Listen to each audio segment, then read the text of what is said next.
This is probably one of the most controversial opinions I'll probably put out on this channel, as everyone I've told this to is confused why, out of all of Tarantino's filmography, this is the one that's my favourite. Well, for me, when I look at Tarantino and having seen all of his films, it has everything you expect from him as a director and more. This is not to put down any of his other films, and I'm a fan of practically everything he has made,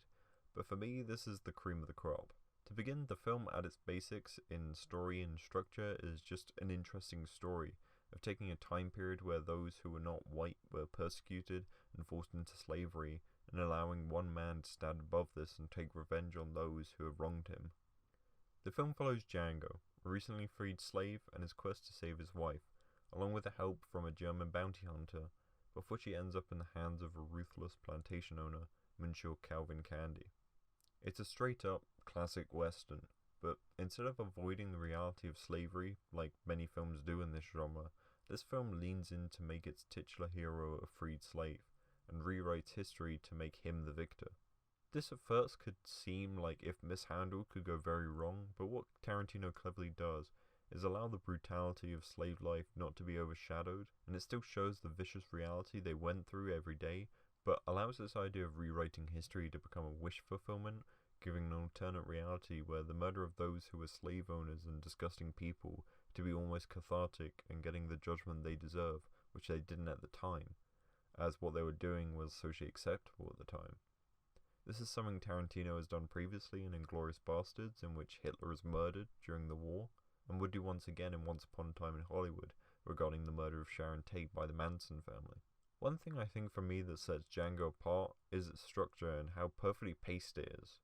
Tarantino, I feel, has always had this problem of filling out his movies, that he's always doing a lot, and though there is a central line running through them all, he has a lot going on, and though it is all great and engaging storytelling, it's always tough to work out what he's going for and whether it's all necessary.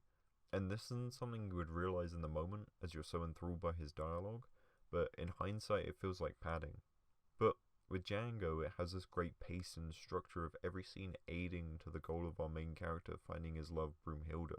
His recent problem of his films running longer than they should has mostly been put on the passing of his longtime collaborator and editor Sally Menke, after the release of *Inglourious Basterds*.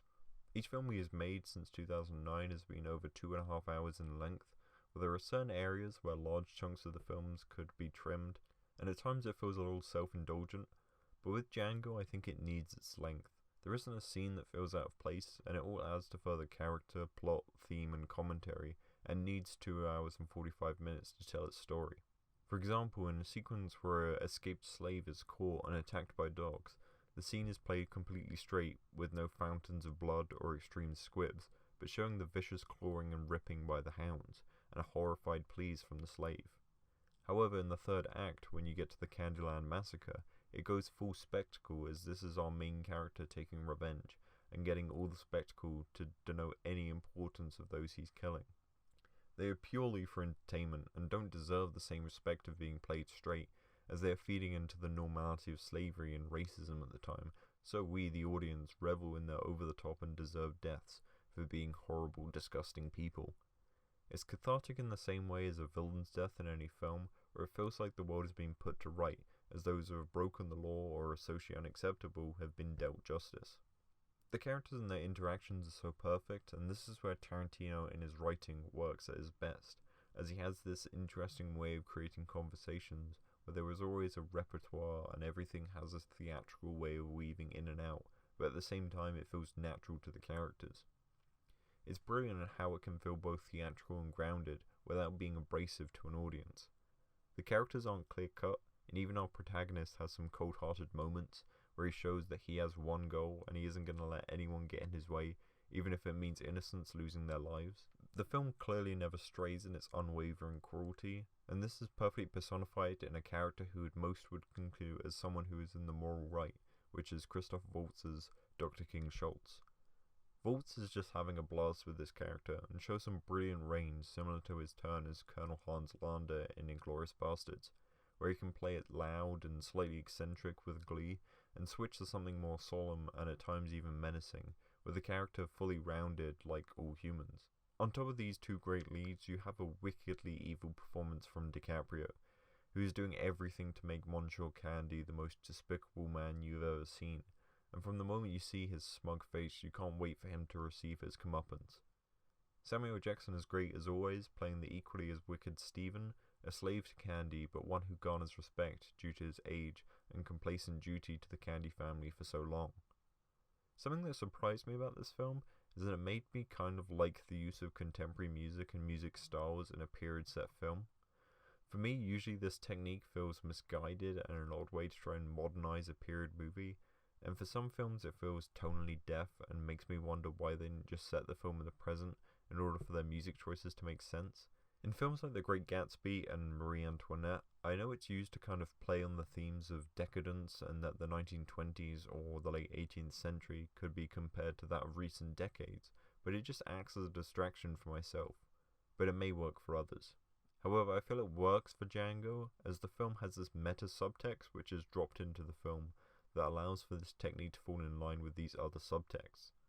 For example, throughout the film, Schultz tells Django that what they're doing is just an act and that Django is playing a character, along with the story itself playing on a fantastical version of reality, so there is no break of suspension of belief, as it's already broken by the film's own story. So when you get contemporary songs by predominantly black artists like Rick Ross, James Brown, Tupac Shakur, and John Legend, it's also a nice link to the theme of power, with every scene encased in music by predominantly black artists expressing themselves as a retort against those who aren't oppressing and silencing them. But it doesn't have the same abrasiveness as other films, as the film isn't trying to portray reality, so this is reflected in the soundtrack with music transcending time, and it can also relate to now being a time where racism and prosecution based on skin color is less prominent. It acts to show that those who are the oppressors have failed, and that what they are trying to do is never going to work, so slaves are defiant, acting as a sort of rallying call from the future to show that slavery is futile. Another interesting use of metatextual elements is Schultz's discussion of the German tale of Brunhilde, as it foreshadows the story that is about to unfold later in the film, chronicling Django's journey to find his wife, Brunhilde, acting as the film's reflection of itself. It has this leeway with factual history as it acts like a fairy tale or a legend that could be used by slaves to help lead their own revolutions, in a similar way to the legends of characters like Robin Hood and the rise of the downtrodden to bring about equality and justice in a corrupt system. For anyone who hasn't seen Django, I would highly recommend it, as it has everything I want from a film, let alone a Tarantino film.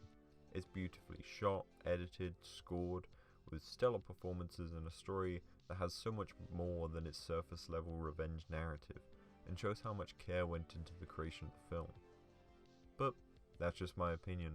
Feel free to place yours in the comments below and tune in each week for new episodes.